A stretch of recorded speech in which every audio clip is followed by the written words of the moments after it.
Halo semuanya, Assalamualaikum warahmatullahi wabarakatuh. Perkenalkan, saya Dwi Suri Miranti, peserta Latsar CPNS BIG Angkatan 6 nomor urut 27.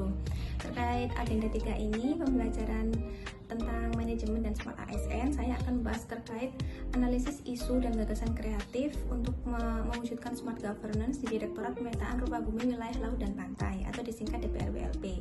Dari pengamatan selama bekerja kurang lebih hampir 1 tahun ini ya, saya akan mengangkat 3 isu utama. Yang pertama adalah belum adanya dokumen petunjuk teknis atau standar operasional prosedur terkait pendampingan peta dasar garis pantai ke pemerintah daerah yang biasanya dimanfaatkan untuk keperluan penataan ruang. Yang kedua terkait pelayanan untuk pemerintah daerah, yaitu dari berbagai pertanyaan yang muncul itu membutuhkan personel dan waktu khusus.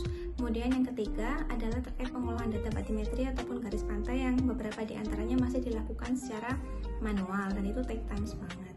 Dan dari ketiga isu yang saya angkat ini, saya menggunakan teknik lapisan isu APKL untuk menentukan core isu atau isu utama yang didapatkan, yaitu isu pertama, belum adanya SOP atau juknis terkait pendampingan peta dasar garis pantai ini. Kenapa? Karena ini merupakan daily job, pekerjaan harian yang paling banyak didapatkan ya, sehingga kalau tidak ada prosedur terstruktur itu sangat bahaya sekali untuk pengambilan keputusan atau kebijakannya bisa salah.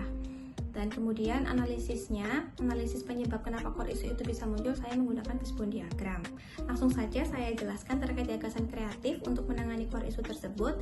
Yang pertama adalah mengumpulkan informasi terkait alur asistensi atau pendampingan guna keperluan penerbitan surat rekomendasi persetujuan penggunaan dan pembuatan garis pantai dan yang dimanfaatkan oleh pemerintah daerah untuk perencanaan tata ruang wilayah mulai dari proses awal hingga akhir, yaitu penerbitan nota dinas, laporan penelaahan, pengiriman data GDP, sehingga pengisian kuesioner kepuasan pelayanan.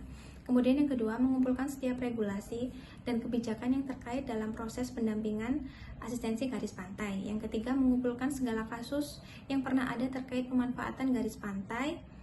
Nah, ini dijadikan pedoman saat membuat corrective action report jika ditemukan masalah yang muncul. Kemudian yang keempat, yaitu menghimpun daftar pertanyaan yang sering diajukan oleh pemerintah daerah selama proses pendampingan, kemudian menyusun jawaban yang terstandar dan terreferensi. Angka ini untuk memastikan setiap personel DPRWLP itu memberikan respon yang konsisten dan selaras dengan peraturan perundang-undangan.